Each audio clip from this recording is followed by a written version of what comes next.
The sheep are the stars today on At Your Leisure as we visit one festival where rural America is on display like nowhere else on earth. I'm Ria Rossi Booth. And I'm Chad Booth. We're in Cedar City for a close look at how our farmers and ranchers impact modern society. Finally, we follow some World War II veterans as they tour a piece of history that defined their lives and how you can visit it too.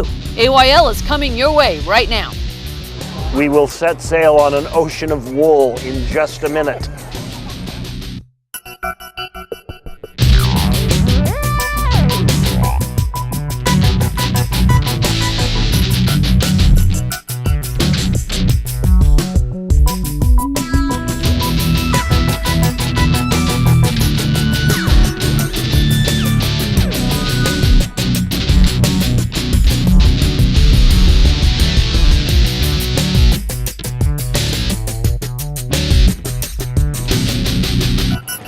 It's a bad day to miss At Your Leisure. Hi everybody, I'm Chad Booth. And I'm Ria Rossi Booth. And we're here in Cedar City, Utah at the Heritage Livestock Festival. And I am telling you, if you've never been here, you need to come next year. This is magnificent. You know, when we first were invited to come down here, I thought, okay, it's a festival, it's a fair, it's a thing, it's an event. I have had a grin on my face every second since we got here because there's so much fun stuff. It's all about ranchers, it's about sheep, it's about livestock, it's about farmers, it's about a way of life out here in the West. These beautiful sheep behind us, honestly, they just came down from Cedar Mountain. And this is the time of year they come down and they're bringing them back home. So we have to get out of the way because they're probably going to run over us because they know they're going home. So right now, why don't we take a look at what this festival's really all about?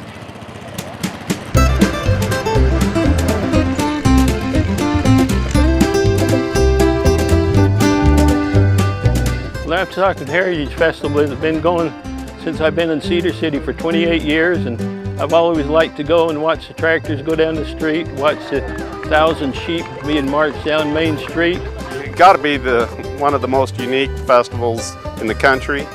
We've won multiple awards. It's really fun to watch, take part in. We worked really hard to make the whole thing free, so everybody can come out. They can bring their kids, they can bring their family. They come and it's free. Sheep actually built Cedar City. It's our history. They came down here to develop the iron mines, and that never really worked out, but the early pioneers quickly found out Cedar Mountain was a great place to raise livestock, particularly sheep.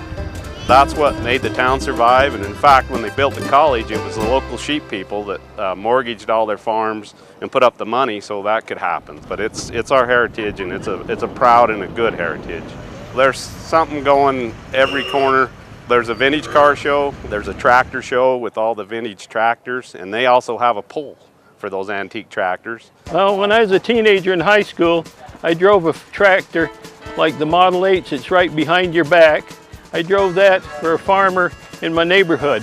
Looked at these people with tractors and thought that'd be fun to have a tractor. It's stuck in the back of my mind, and things come and go, and finally the opportunity came up and I said, okay, I'm going to get with this tractor business and have some fun. But I haven't told my wife how much I've spent on this activity yet. I'm afraid to confess that. We got some of the best draft horses in the world here. They have a pole. Inside the barn we have a really good Dutch oven contest, and Dutch oven's a Utah thing, and Cedar City was really big in that Dutch oven cooking. They're the only place you can get a genuine certified lamb burger, and they all have your magic touch on them, right, yes, Donna? They're mine. Okay. Can I sit on your saddle? They did. Oh, I can't. It's a beautiful time in this area and a unique festival. You can't have more fun than you can have right here, and you can do it relatively inexpensively. This has just been absolutely fun. You can see why we wanted to bring you down here and show this to you. You've absolutely got to put this on your list of activities for next year. Mark your calendar right now. It's just been so much fun. But you know, if you come down here and you make that investment, don't think that it's just a big social event, because for those of you who are true fans, we know you like to get away and get a little isolation, and you can do that down here too. That's right. Stephen Heumann is up Highway 14 and he's going to show you some beautiful scenery. Sometimes you want to explore in a group. Sometimes you want individual discovery. It isn't often you can find both in the same trip, but some days you just get lucky. Today I set out from Cedar City on one of the most stunning drives in the West, searching for a bit of fun on the trail while also looking to embrace the quieter aspects of the outdoors. At different points along the way, I was able to find everything I wanted and then some, and it all started on the road to Cedar Mountain. Highway 14 is a state scenic byway. We often think it should be even a national, just because of the diversity of what you see along the landscape.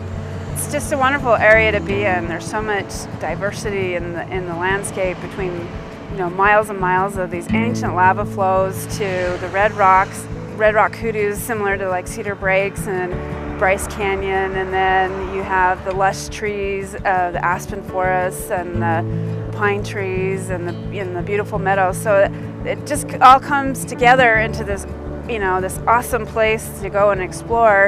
And fall is a great time. The snow hasn't come down yet, and yet the temperatures are great. And the great thing is the crowds are really light, so you really do get the forest to yourself at this time of year. As you travel Highway 14, you're greeted with twists and turns perfect for motorcycles, coupled with the views of Zion National Park and Navajo Lake that make you stop and breathe in the air, just appreciating the world in a fresh way. Once you get into the Duck Creek area, there is a lot of exploring to do. One thing I'd never noticed up here was that old lava flows are everywhere, and they're enormous, stretching in some cases for miles at a time. This fact also led me to discover the ATV trails on Cedar Mountain. They're also everywhere and extremely diverse. Some are open roads, others are 50-inch trails that branch off into the trees and disappear in the dense forest, lost from your view. This was a fun experience because riding through the trees is one of my personal favorite things. But these trails actually take you to some amazing views as well, and some hidden mysteries few visitors ever find. Mammoth Cave was one of these. Mammoth Cave is about 36 miles directly east of Cedar City. It's fairly easy to find. You just take beautiful Highway 14 to the Mammoth Creek Road, and then just follow Mammoth Creek Road for a little ways, and you'll see signs that take you right to it. It is a dirt road, but it's a really good dirt road, and it's super easy to get to. Literally right off the trail, this collection of lava tubes and cave formations intrigued me so much that I actually left the group and set out on my own to discover the hidden underground wonders of this natural playground. All right, this is a lava tube right here. They believe this entire formation was only formed within the last 2,000 years, so geologically speaking, this thing is brand new. I have no idea where it goes, so how about you come with me and let's find out together. All right, I'm not gonna lie, for a tall guy, this is pretty cramped.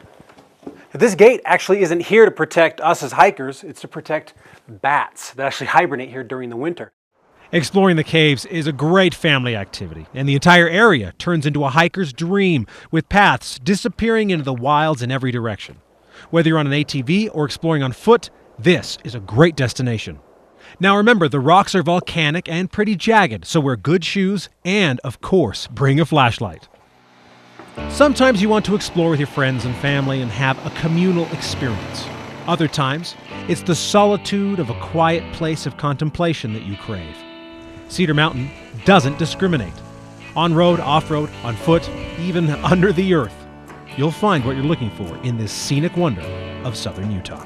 You can access just about any kind of adventure that you want, and you can go in just about any direction, and there is something for you to do, whether it's fishing, hiking, ATVing, it's there. Especially in the fall and the winter time, you can be down in the desert. In a few minutes, you can be experiencing snow in the winter up in the high mountains, so you have it all. Every time I come here to Cedar City, I find some new amazing place to explore. And today's been no different. Mammoth Cave has been gorgeous, the ATV trails have been amazing, and the drive up Highway 14 has been incredible. I love this place. Now, if you want to love it as much as I do, you just need to go online to cedarcityayl.com and get more information. That's Cedar City, at your leisure, ayl.com. And you can go into the Tourism Bureau, you can get maps for the ATV trails, all of that. But these roads are also open to cars, so you can come up here either way. Well, I'm Stephen Heumann for At Your Leisure. We need to take a commercial break, but when we come back, we'll have this week's product review.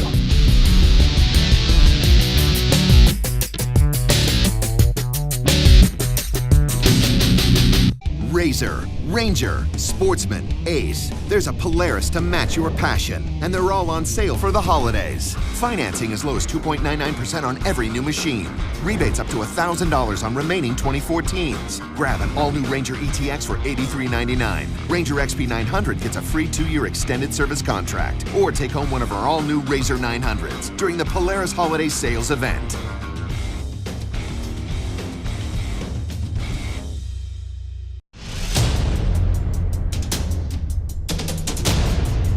You climb. We invent. You carve. We refine. You side hill steeper mountains. We develop more responsive technology. You never stop. We never stop. The 2015 Ski-Doo Summit.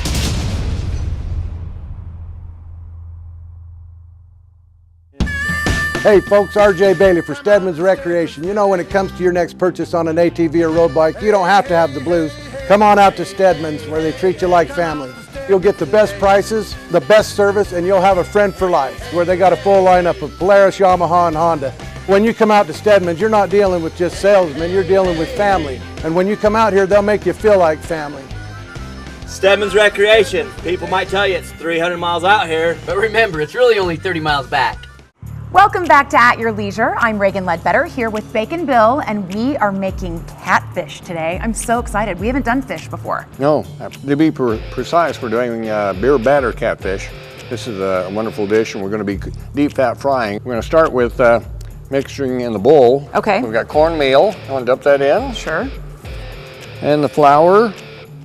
Salt? Yeah. Is that good? To taste. You haven't tasted it yet, have Well, you? no. Pepper? Yeah. A little bit? I know I want salt and pepper in there, so how's that? Okay. Does that look good? And let's just set that aside for a minute. Okay. This man is good too. I saw him, it was a full catfish. Like he went out and caught it and threw it down and gutted it up. Want to break a couple eggs in there. Okay. And just discard the shells over. And I'm going to pop the Old Milwaukee, or you can use apple juice, O'Doul's, you can use regular alcoholic beer if you want to stir that. In the meantime, while you're doing that, I will pour that in here. Okay. A recipe is just a guide. I like to kind of modify as we go. Okay, And, all right, well, I'm excited. You want to just pour that in here? Okay, so the egg goes into the beer. Yeah, and then we've got diced onions to go in. Onions, good job. One of the first things we need to do is to put this into the flour mixture. Okay. Do you want me to just dump that whole thing in there? No, we're putting these in here. All right. And just get those coated. Get our oil going in here. How deep do you want to fill that up? Oh, about an inch and a half or Okay. so. That'll be fine. Put those in there one at a time. Okay. Kind of shake off the stuff because we're going to put them in, flip them over. This is kind of fun. I mean, like the kids could help you do this too. Yeah. You know, and if you want to put some other ingredients in there, you can too. You could make it spicy if you wanted, oh, like yeah. some cayenne or something if you really liked it spicy. Red pepper flakes. 113, so we've got to get up to 118. 350 degrees. The reason why you want it at 350 degrees is because it'll sear it and it won't absorb that much oil. So you got to get it at 350. Catfish is a great fish to eat, even though it's a bottom feeder. I like salmon, your perch, your halibut, those that are more carnivore type. Right. That are eating other fish and not so much trash fish. We also have some killer crab dip with catfish. Mm-hmm. You said this is a sauce that can go with a lot of different things. Right. The recipe doesn't really call for an exact measurement, and we kind of dump as we go. Those are some onions, that was right? Our minced onions. And Let's celery. put a little parsley. I like those spices. Well, I'll put this on chicken and pork and a lot of different things. It's just a real good standby. Put on your steaks as well too. So temperature of fish, it's over 180, so we're good, right? Yeah. These are good to go. And you want to cook fish basically until it starts to flake.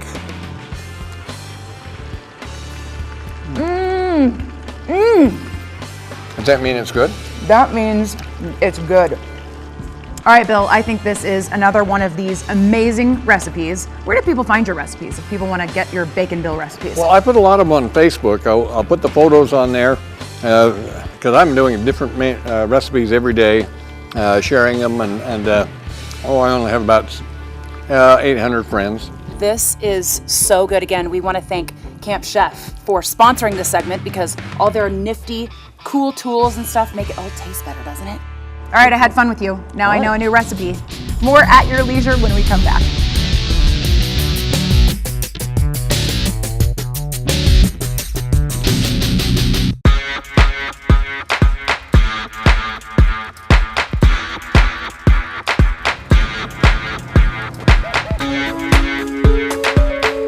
It doesn't matter what kind of adventure you're searching for, at Utah State Parks you'll find it. Appropriately named Kodachrome Basin State Park is a photographer's paradise with its multicolored layers of sandstone set off by a seemingly perpetual blue sky. Then add 67 monolithic stone spires towering over hiking trails and a paved 27-unit campground. The campground includes tables, fire pits, RV sites, a dump station, and modern restrooms, complete with heated showers to wash off the trail dust. Great hiking trails wander throughout the park. It's 12 miles from Cannonville off State Highway 12. For more information on Kodachrome, visit stateparks.utah.gov. Utah State Parks, adventures for everyone.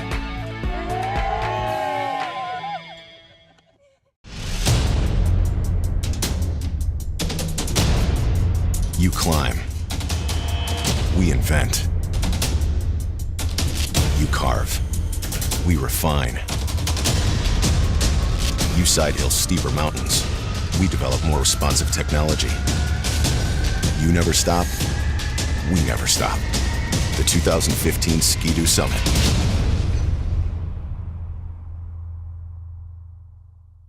It's gonna be fine, dear. You're doing great. Breathe, deep breathing. Some quick breaths, that'll help. Honey, everything's gonna be okay. Don't worry, the doctor's gonna be here and just see. Triple S Polaris, how can I help? Who are you? Wait a minute, you're not the doctor. How are you gonna help? Where is the doctor? You know the Triple S slogan, service to the power of 3. We take that very seriously. Now, let's get this birth going.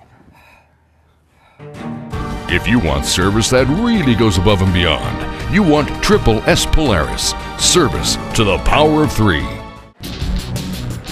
Yeah, gotta smell this. Oh, that's right, you can't.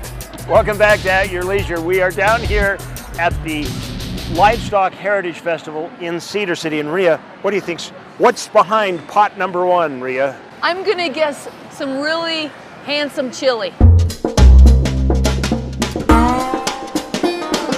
This is one of the greatest events ever because, you know, we've been able to judge like IDOS competitions before, and everybody goes, yeah, you get to judge and taste everything, and we just get to watch. Well, this one's different because if you come down here, everybody gets to be the judge, and everybody gets to taste everything. So this year we've got 8 teams. They're local teams from southern Utah. They each are competing in our Dutch Oven Cook-Off with 4 different dishes. A main dish, a side dish, a bread, and a dessert.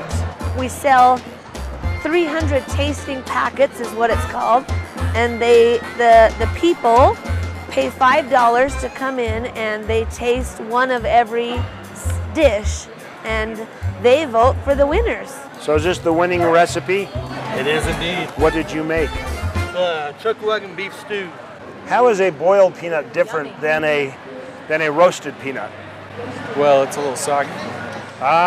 This is the tower of unbelievably delicious food. You're okay if you get invited to someone's house for a burger, but if you're someone special, you get invited over to someone's house for a Dutch oven dinner. Well, you better believe it. You really are at a disadvantage at home because you can't smell this stuff. I love that the Heritage Festival celebrates agriculture. Agriculture is what keeps us free as a nation, really. If we're dependent on anybody else for those goods, we're really in trouble. So I'm thankful that we help people become more aware of those that produce our food and fiber. Look at the ocean. They're just suffering, waiting for us to ring the bell. Should we do it now? All right. Should we do it now? What do you think, crowd? You ready? Yeah. All right, here we go. Well, right now, you know, have you been paying attention to your watch? Do you know it's Veterans Day? It is? Well, just coming right up. We need to salute those wonderful veterans. And you know what a great way to do it is to take a veteran who served proudly in the World War and re-hook him up with that memory in living breathing metal and steam. Beautiful. You're going to do that, aren't you? Right now. There is a mysterious cycle in human events. To some generations, much is given. Of other generations, much is expected. This generation of Americans has a rendezvous with destiny. Those words, spoken by Franklin D. Roosevelt in 1936, stand as a precursor to the actions of countless men and women who served in World War II. For veteran Bob Blegan, the words are a reminder of his naval service, both at Normandy and in the Pacific during those days of strife and death. There were days, you know, when we'd be up on top of the whole world and look out forever. And the next minute, you're at the bottom of this thing and you look around and there's water all around you. I was ordered to take command of an LCI.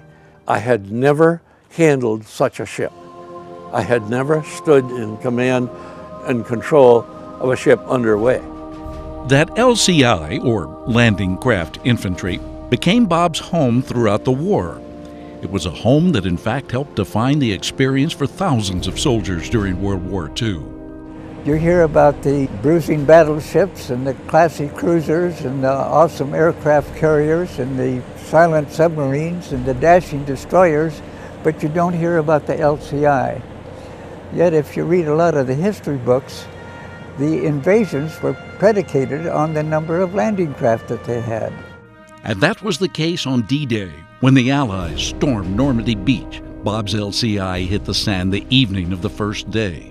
After the beach had settled down, we would go in on a high tide with a load, dry out. The water wouldn't run completely out there. We'd be sitting on dry land. Trucks would come alongside and up the ramp, unload us, and this is bulk cargo now, and go off, and we'd wait for the next high tide and go out and pick another ship. The average age of the crew, it was a kind of a skeleton crew by then, was 20 years old. That's the average. The average age of the officers was 22. If you were 25-year-old, you were probably called the old man. In the decades since the end of the Second World War, technologies have evolved and changed, and the LCIs have become a footnote in the history books. Now, one group is trying to change that.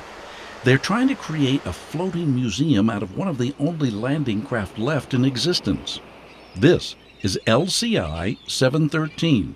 At the end of World War II, there was 6,000 ships thereabouts in the Navy's arsenal. 3,000 of those were amphibious forces ships, which is what we have. And of those 3,000, there are only 2 that are on the National Historic Registry. So there's none left, and it preserves a very important part of history that we're missing. To actually see and feel and touch what they did is vitally important to me. You can't just visualize it reading it from a book. So we either use what was in the blueprint, or we use what's in photographs, or interior photographs. We want to make this as authentic as possible. Today, Bob has traveled from Salt Lake City to Swan Island in Portland, Oregon, to put that authenticity to the test, alongside fellow veterans who served on LCIs. Oh my, those doors are big. This is great. This feels good. It's been 70 years since any of these men have set foot on a landing craft, and the memories flood back as they share their stories of service and the men they lost on the beaches of another time. For most visitors, LCI-713 is a piece of American history. For these men, it's a piece of their personal history. It's the best day I've had in probably almost 70 years. It's been a long time, and this was a great treat. And the people I met are very, very interesting and rewarding to me. I completely broke down in tears. That was my reaction. I don't know why, but I just wept just to see an LCI. That's the way it hit me. Boom. LCI-713 is open to the public by appointment, and the museum is looking to improve the experience while keeping the boat floating. As an entirely volunteer organization, the Amphibious Forces Memorial Museum looks to the public for financial help to keep this piece of history alive. Well, in order to get our ship fully operational, it needs a new major dry docking and some hull repair work to the tune of about $1 million. Compared to what's required for other naval projects, it's a pretty small amount. Donations can be made at amphibiousforces.org. As our veteran friends look back on their service in the days of the greatest generation, they also look to the future and how their sacrifice, their rendezvous with destiny, continues to resonate today. Even after everything they accomplished for the nation and the world, they still feel that they are far from the last great American generation. I hear a lot of these people, they couldn't do it, what we did. They would do it if they had to. I think the American kids today, some of them are awfully sharp. I had a friend that told me, he said, boy, that LCI is sure ugly, isn't it? And my response to him was, Lou, yes, they might be, but they're sort of like the Army mule. They did a job that nobody else could do. I'd like to see this ship stay so people could see what we were in and what we did.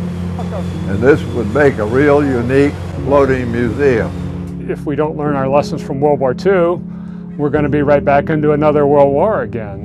And that's what we're all about. We're about teaching some of those lessons. Maybe a small piece of it, but it's a very important piece.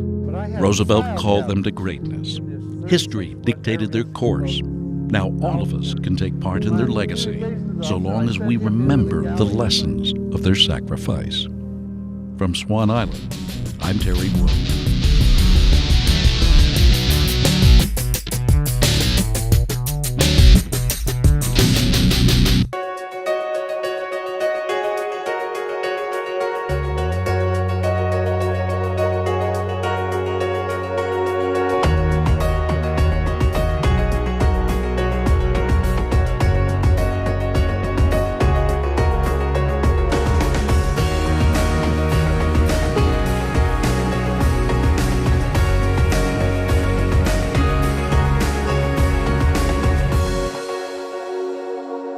Family, a simple word that carries more meaning than we can even understand. We base our entire lives around the smiles of our children and the moments that become cherished memories. At Ray City RV, we understand the importance of that family bond. As a family-owned business since 1946, we've been giving our customers the chance to make those memories in the backcountry of the West. Early spring savings on all Ray City RV camp trailers, fifth wheels, and motorhomes can make it more affordable than ever before. Ray City and Roy, turning dreams into memories one trip at a time. Hi, my name is Spencer Cox. I'm the Lieutenant Governor of the state of Utah, and I'm the new spokesperson for Ride On. Ride On is a unique partnership between all the land managing agencies in the state of Utah to maintain trails, to advocate safety, to advocate wise stewardship amongst all of us who use these trails. And I'm doing it because trails matter to me. This is important for my children. I want them to be safe, and I want them to be stewards of the trail. If you would like more information, go to ohv.utah.gov. Well, all I can say after a day like today is move. Well, both. Welcome back to At Your Leisure. Wrapping up a day at the Livestock Heritage Festival down here in